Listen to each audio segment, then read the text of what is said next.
What's up, guys? Welcome to today's video. Today we're going to be doing a continuation of the Destruction Warlock Changes coming to 9.1. If you'd like to watch the video covering the Destruction Warlock for the 9.0 to 9.1 guide, that is going to be linked in the description below.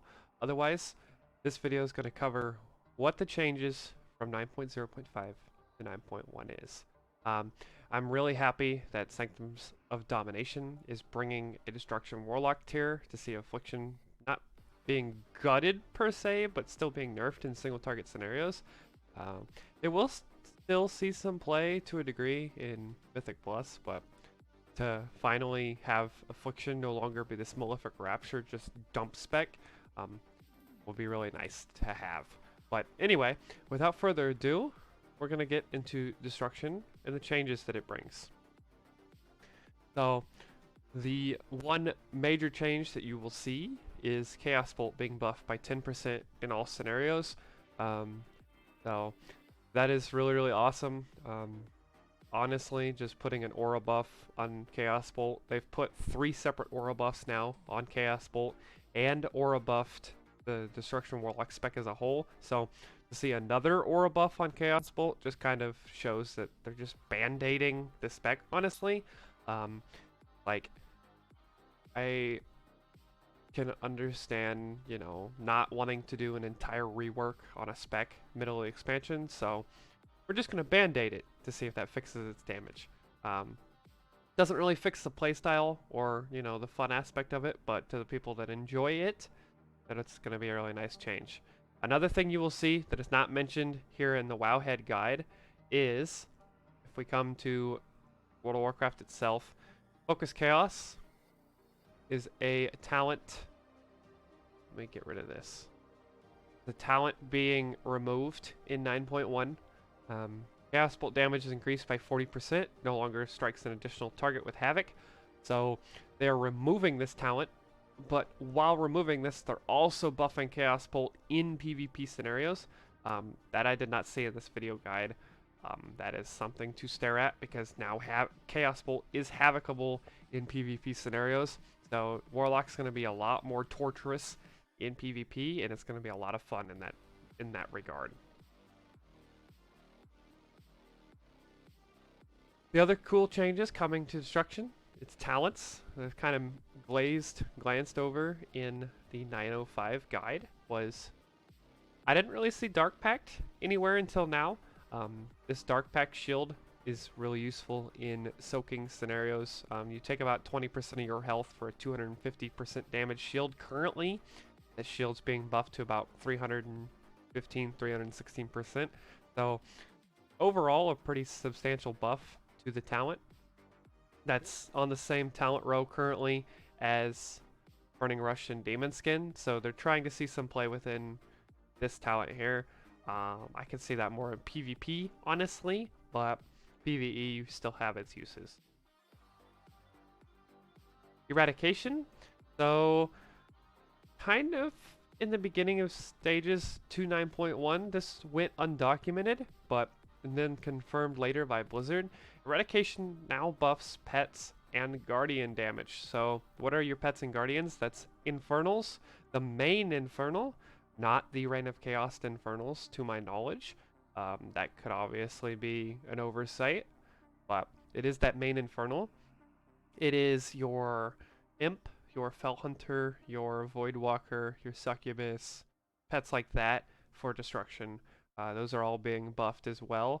And you have on top of that just the Eradication playstyle itself. So you'll see less Chaos Bolts in terms of windows. So Eradication's playstyle really revolves around spreading your Chaos Bolts out to fit more damage into the Eradication window, which is about 7 seconds. 10% damage amp. You see how it plays. It's a really fun playstyle in my opinion. Just requires a little bit more haste than we have now. Shadowburn. So I kind of speculated this one as well. Damage increased by 23%. And here comes the fun part. Refreshes a charge if the target dies. So currently on live, Shadowburn does not refresh your Soul Shard. So you use a Soul Shard to kind of delete a mob, but it doesn't give you that shard back. In 9.1, the change to this will obviously be a 23% damage amp and the shard coming back. So Wilfrids, you can see play with this with Explosive Weak to my knowledge, where you can just shadow burn the explosive mob with a mouse over. And that has some play to it. There are a couple of fights in Sanctum of Domination where shadow burn could be seen. So that's always a plus. We're looking at that. But that's on the same row as internal combustion and reverse entropy. So I honestly, this is going to be a nice tier to see these three kind of played out. Internal combustion's looking like one of those talents that isn't going to be played, but we will see how that goes. If you're looking at legendaries right now, there has been some talk over Havoc legendary might become seeable, and the Madness of Ejkir, the Chaos Bolt legendary, being seeable.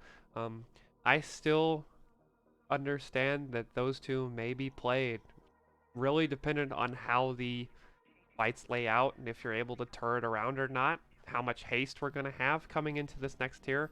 All of that is coming into play right now. Look at the Discords, watch for Simcraft, stuff like that to see where these legendaries play out. But if you do want to reliable legendaries going into next patch, you're looking at Cinders and Wilfrids. So keeping both of those in mind, Cinders is going to be craftable on legs. So if you crafted it on your back at the beginning of this expansion, craft it on the legs now, just for more stat reasons and going forward and stuff like that. You're going to get more benefit out of the legs for Cinders. And Wilfrids, right now, you can craft it on wrists or finger. Going into 9.1 with Sanctum, wrists has a domination slot for Clothies, and so you're going to want to craft a Wilfrids on your finger. You want to do that this week. You can potentially put a socket on it with the 9.1 Stygia gear. Nobody knows if when upgrading to rank 5, it will keep that socket on PTR. Obviously, it does stay, but on live, it could be a completely different story. So if you want to have the benefit of the doubt, maybe see a change in play of your Wilfrids, keeping an extra socket on it. Craft it now and not later, but don't get too discouraged if it loses that socket going into 9.1. Covenant Legendaries that we have seen, these are brand new to all Warlocks, but specifically for Destruction, you're looking at the Necrolord and Night Fae Covenants. So, Shard of Annihilation and Decaying Soul Satchel, these two are going... They're interesting, but they're not like the best of the best type of deal. So, they're not recommending to craft it here on the Wowhead guide. I think, you know, if you're wanting to have a little bit of fun and you have a little extra Soul Ash, maybe craft it for a little bit, kind of see what you're looking at, but only craft like the rank 1 or 2 of it. Just to see how it plays. Honestly, bumping this to like a rank 6 legendary is going to be kind of worthless, but maybe having it at a rank 1 to just see how it plays off, you're not going to lose any value with it there. Just make sure you have your rank 6 legendary of what you want first. The best Covenant that they're still recommending is Night Fae. Obviously, if you've watched my 9.0 to 9.1 guide, I am Necrolord right now. I still stand by keeping Necrolord as Destruction. It is a strong 1 to 2 target, up to 3 target scenarioed Covenant, and a lot of Sanctum Raid does see that play with the Prio Cleave. So really, Night Fae and Necrolord do see a lot of play. Thank you guys for watching. If you have any further questions, comments, or concerns, please don't hesitate to leave them in the comment description below. Other than that, let's have a good 9.1 tier, and I hope everybody has a great day. Thank you.